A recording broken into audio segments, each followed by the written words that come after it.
Hi, and welcome to PJs with PJ, Pajama Talks with Pastor Jeannie. I'm Pastor Jeannie Sortland, and I serve the Kensal United Methodist Church and St. John's United Methodist Church in Wimbledon, North Dakota. So we are on our Holy Week journey, and today is Good Friday. And sometimes it's hard to think of today as being good, because this is the day that we reflect upon the actual crucifixion, the killing of Jesus. There's a lot of scripture today, and so I'll try to take it in two parts. We will start with Luke chapter 22, verse 47.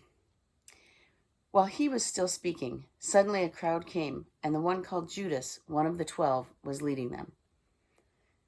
He approached Jesus to kiss him, but Jesus said to him, "Judas, is it with a kiss that you are betraying the Son of Man?"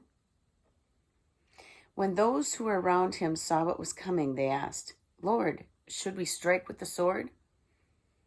Then one of them struck the slave of the high priest and cut off his right ear. But Jesus said, "No more of this." Because Jesus wasn't about violence, remember? And Jesus touched his ear and healed him. Then Jesus said to the chief priests, the officers of the temple police, and the elders who had come for him, "Have you come out with swords and clubs as if I were a bandit? When I was with you day after day in the temple, you did not lay hands on me. But this is your hour and the power of darkness."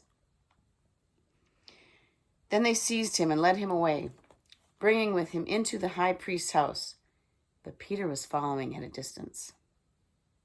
When they had kindled a fire in the middle of the courtyard and sat down together, Peter sat among them. Then a servant girl, seeing him in the firelight, stared at him and said, "This is the man who was with him."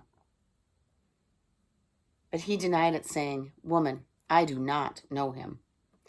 A little later, someone else, on seeing him, said, "You also are one of them." But Peter said, "Man, I am not." Then about an hour later, still another kept insisting, "Surely this man also was with him, for he is a Galilean." But Peter said, "Man, I do not know what you are talking about." At that moment, while he was still speaking, the cock crowed. The Lord turned and looked at Peter. Then Peter remembered the word of the Lord, how he said to him, "Before the cock crows today, you will deny me 3 times." And Peter went out and wept bitterly.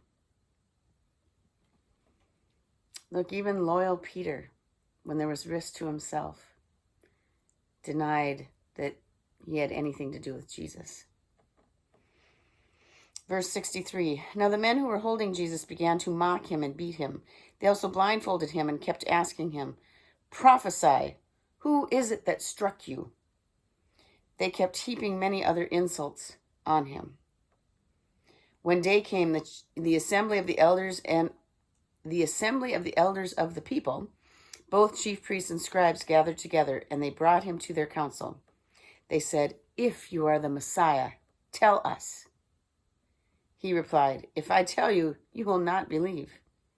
And if I question you, you will not answer. But from now on, the Son of Man will be seated at the right hand of the power of God." All of them asked, "Are you then the Son of God?" He said to them, "You say that I am." Then they said, "What further testimony do we need? We have heard it ourselves from his own lips." And this brings us to the end of Luke chapter 22.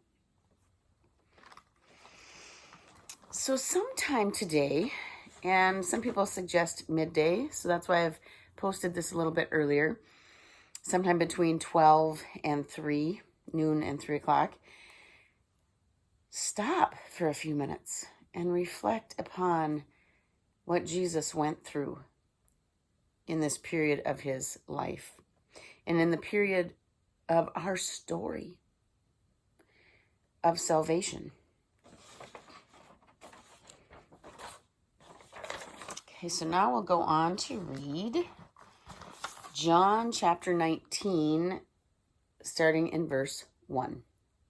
Then Pilate took Jesus and had him flogged. Now, mind you, flogging is pretty awful. Flogging means that there's like little grippy things on a whip that will pull out chunks of flesh. And the soldiers wove a crown of thorns and put it on his head, and they dressed him in a purple robe. They kept coming up to him, saying, "Hail, King of the Jews!" and striking him on the face. Pilate went out again and said to them, "Look, I am bringing him out to you to let you know that I find no case against him." So Pilate didn't think he was guilty. So Jesus came out wearing the crown of thorns and the purple robe. Pilate said to them, "Here is the man." When the chief priests and the police saw him, they shouted, "Crucify him! Crucify him!" Pilate said to them, "Take him yourselves and crucify him. I find no case against him." The Jews answered him, "We have a law, and according to that law he ought to die because he has claimed to be the Son of God." Now when Pilate heard this, he was more afraid than ever. He entered his headquarters again and asked Jesus, "Where are you from?" But Jesus gave him no answer. Pilate therefore said to him, "Do you refuse to speak to me? Do you not know that I have power to release you and power to crucify you?" Jesus answered him, "You would have no power over me unless it had been given you from above. Therefore, the one who handed me over to you is guilty of a greater sin." From then on, Pilate tried to release him, because Pilate knew. But the Jews cried out, "If you release this man, you are no friend of the emperor. Everyone who claims to be a king sets himself against the emperor." When Pilate heard these words, he brought Jesus outside and sat on the judge's bench at a place called the Stone Pavement, or in Hebrew, Gabbatha. Now it was the day of preparation for the Passover, and it was about noon. He said to the Jews, "Here is your king." They cried out, "Away with him! Away with him! Crucify him!" Pilate asked them, "Shall I crucify your king?" The chief priest answered, "We have no king but the emperor." Then he handed him over to them to be crucified. So they took Jesus, and carrying the cross by himself, he went out to what is called the place of the skull, which in Hebrew is called Golgotha. There they crucified him, and with him 2 others, one on either side, with Jesus between them. Pilate also had an inscription written and put on the cross. It read, "Jesus of Nazareth, the King of the Jews." Many of the Jews read this inscription because the place where Jesus was crucified was near the city, and it was written in Hebrew, in Latin, and in Greek. Then the chief priests of the Jews said to Pilate, "Do not write, 'The King of the Jews,' but 'This man said, I am King of the Jews.'" Pilate answered, "What I have written, I have written." Because Pilate knew the truth. When the soldiers had crucified Jesus, in fact, I don't know, I think it's in one of the Gospels where Pilate washes his hands because he wanted no part in the crucifixion of Jesus. So he washed his hands of it after the people decided who to crucify. So when the soldiers had crucified Jesus, they took his clothes and divided them into 4 parts, one for each soldier. They also took his tunic. Now the tunic was seamless, woven in one piece from the top. So they said to one another, "Let us not tear it, but cast lots for it to see who will get it." This was to fulfill what the scripture says, "They divided my clothes among themselves, and for my clothing they cast lots." And that is what the soldiers did. Meanwhile, standing near the cross of Jesus were his mother and his mother's sister, Mary, the wife of Clopas, and Mary Magdalene. When Jesus saw his mother and the disciple whom he loved, John, standing beside her, he said to his mother, "Woman, here is your son." Then he said to the disciple, "Here is your mother." And from that hour the disciple took her into his own home.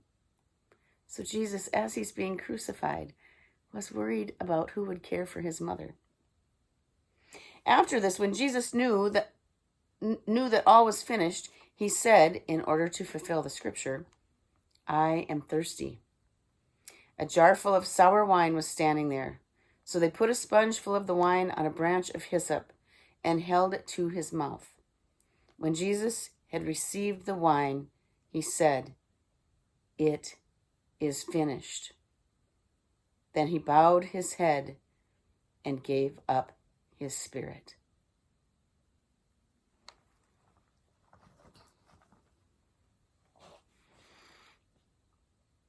As we reflect on the heaviness of this day, of the death of Jesus,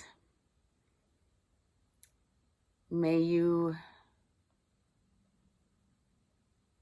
feel close to God, grateful for the gift that we have been given.